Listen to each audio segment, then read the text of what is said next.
It's Rick's Corner with Rick Drasin.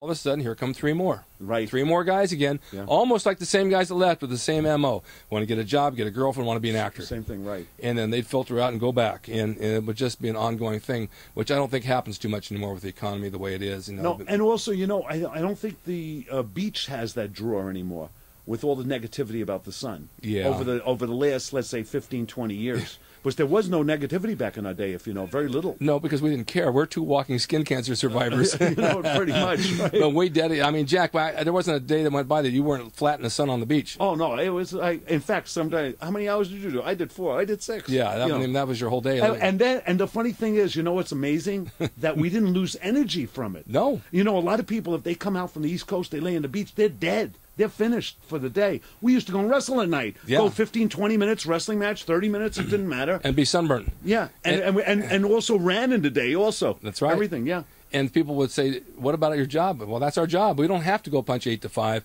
Those people were all white and blubbery. So we had the fortune to do it. The gym was the job. The gym was the job. The gym is the foundation of everything because, first of all, we probably would never got movie work if it wasn't the gym. Right. And, if it wasn't the gym, the beach, and wrestling, we would never got into the movies. You know, it's kind of like that. Well, that's a really true point. You know, I was a guitar player growing up. I was with a band. I had to deal with Capitol Records. I was really good, and I'm still good. I thought that was going to be my thing. Yeah. And then I got into bodybuilding, and then bodybuilding, I won a few contests, and I thought, well, there's some trophies right over here, broken full of dust. This is not going to put food on the table. I got to turn this body into money. Right. How can I do that? And then when I got into wrestling, I realized that there was a market because in the ring, you're selling flesh. Right. And that's what people want to see. They want to see the muscle. And I tell the young guys today in wrestling, work out for God's sakes. Don't be wearing jeans and T-shirts in the ring. They're paying to see you in the flesh.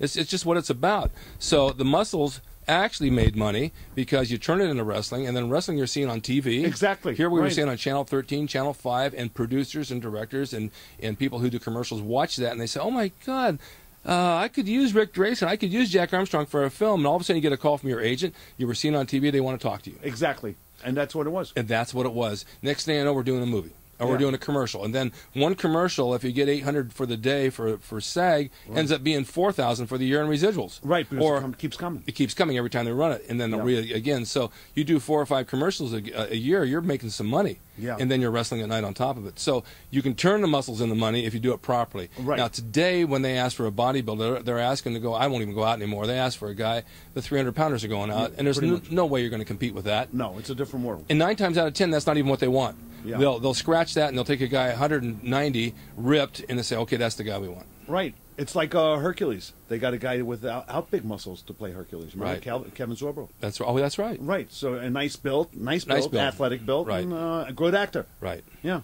So that's the way it works now. Yeah, I mean, the bodies have really changed throughout the You know, years. Victor Mature played Samson without muscle. He had no muscle. No. But he was a believable strongman. Yeah.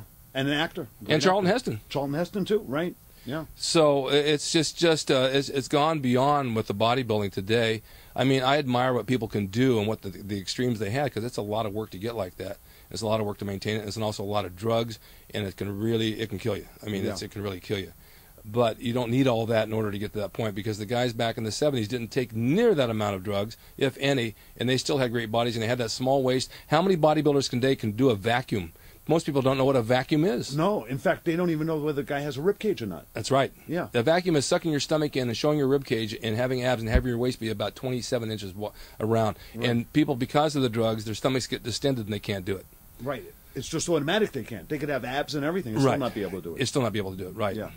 Well, listen, this has been really interesting. And we touched on a lot of things here that I didn't expect to even go on. But, my God, once you get the ball rolling, you can't stop. Well, we can't stop. And we got a lot of years to keep rolling and rolling. and we will do more at some point. I'm limited on time because YouTube only allows me 10-minute intervals. That's all I can get, so I have to cut these into 2 or 3 parts sometimes. But I hope you enjoyed it. It was really great having Jack here. We've been friends a long time.